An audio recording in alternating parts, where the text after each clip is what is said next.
Hi guys, good afternoon. Ayan, nandito tayo ngayon sa school kasi graduation ng aking pamangkin today. Kaya gagawa tayo ng mga bulastugan. So ano masasabi mo doon sa surprise ko sa pamangkin ko? Ay, ang ganda na po surprise niya. Diba? Fairness. Dahil nakita mo ng aking surprise sa pamangkin ko, ano ang masasabi mo? Kakaiba siya. Unique. Eto guys, super unique to at ako lang makakagawa in the history sa graduation. So abangan nyo kung anong gagawin ko. Kaya see you later! So eto guys yung aking surprise. Ayan. I-surprise natin ito ang aking isasabit sa pamangkin ko dahil gagraduate na siya. Kaya abangan nyo po.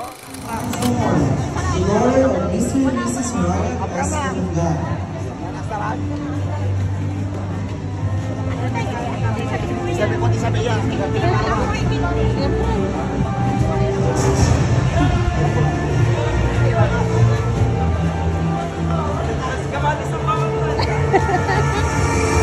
Libunao uli, ilaw na mata.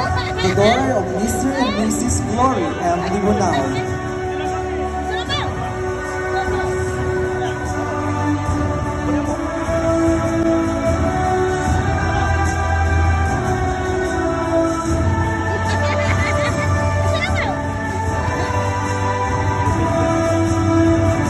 Manzon Christine Vidlawan, the daughter of Mr. and Mrs. Evelyn E. Manzon.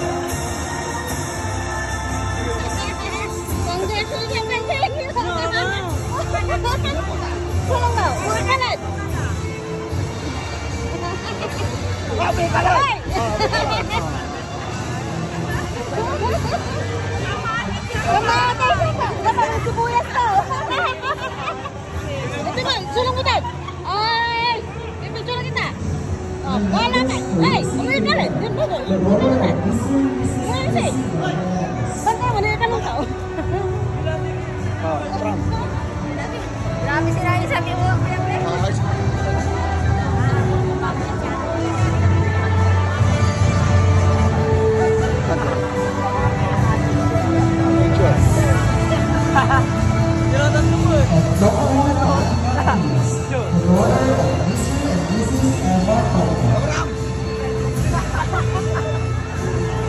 Kuya, ano masasabi mo doon sa ano yung sinabi? Kamalsin ako. Okay ba yung nasabi? Isa? Ikaw lang mo talaga kasi pag-graduation mga pikin mo. Kasama ito mag-agaw. Mababay ka din. Bye-bye. Mga kabesh, ayan, so di ko na kayo na-update kanina sa aking pagbibigay ng aking, ayan, yung pagsabit sa graduation ng aking pamangkin. Pero, ayun nga, satisfied tayo doon. So, ngayon, interview natin yung aking pamangkin ngayon dahil andito kami sa bahay. Hindi ko na videohan yung kaganapan doon. So, interview na natin. O, ano yung reaction mo nung kanina? Natuwa. Natuwa. First time ba? In the history? Yes. Natuwa na nainis na niya. First, sa bagaday. Hindi, mag-isa ka lang may kamali. Sa tingin naman. Biglog. Kaya tayo kayong gilid mga shop. Tagdagan dito rin. Sana ako kanto. Sana? Kung ano nung pas, sige, gagawin ko ngayon. Kung mga ko lang. Pinunatan ni Jet Arapan. Oo, sabi. Pero, siyempre, ikaw yung pinaka-unique doon. Satisfying naman. Oh, di ba? Kahit sino naman, ikaw yung pinaka-unique. Ikaw yung ayun na naman. Yes. So, ayun na nga. Nasatisfy ako doon sa sa ginawa ko sa pagpa-prank sa kanya pagsabit ng Lahat sila natuwa. Di ba? Natuwa lahat ng mga Maganda may nangyayari si Kanal. Gawin ko mga Ikaw na. So, ayan guys, dito rin pumunta tayo sa aking video for today. Thank you for watching and don't forget to like and share and comment down below. Ayan, happy Monday everyone. God bless and see you to my next vlog.